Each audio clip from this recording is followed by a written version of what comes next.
Ito magandang buhay sa atin lahat mga boss. Nandito pala tayo ngayon mga boss sa bukid, saan tinitingnan po natin yung mga tanim ng mama at saka papa ko mga boss. Meron kami rito kamuting kahoy, kamote at sa mga sari-saring mga root crops.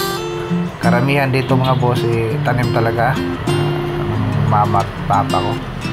Tsaka ngayon dahil pumunta tayo, sinubukan natin mga boss yung mga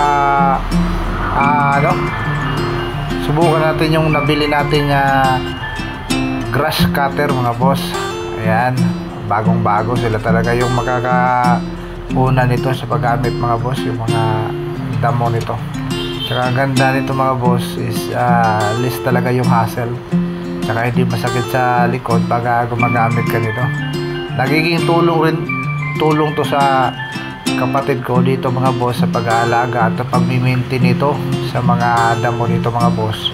Yan tinitingnan nyo mga boss, pumunta tayo kasi yung mga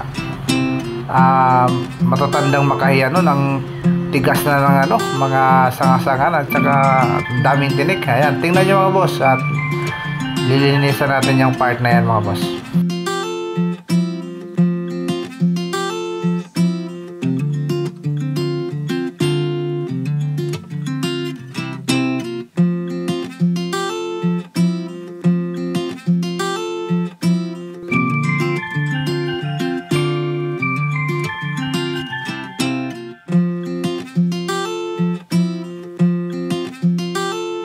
Sulit talaga yung grass cutter na nabili natin mga boss kasi ang tibay at saka ang lakas. Hindi talaga siya na walang mga matitigas na makahiya.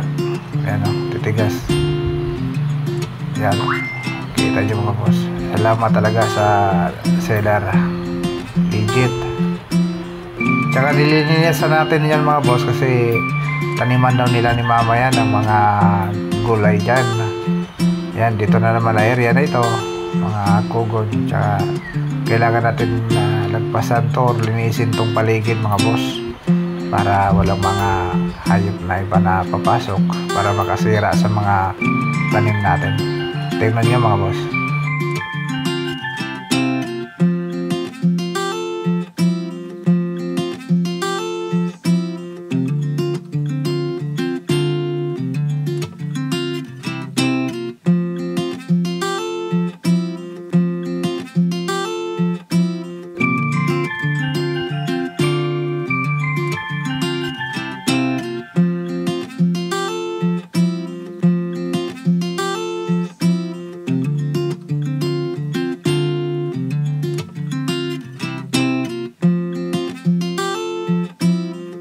Dito mga boss sa pagkahapon na naman, yan yung mga nakalinis natin, pinag-ipon-ipon namin at saka sinusunog namin mga boss.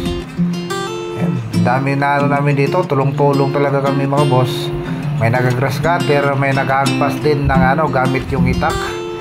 Kalos kami magkapamilya dito, tinulong-tulong kasi kailangan matapos yun mga boss. Sinahabol namin yung ulan at saka makatanim kami dito ng mais mga boss. And maraming salamat talaga sa panahon kay Lord na binigyan kami ng magandang panahon.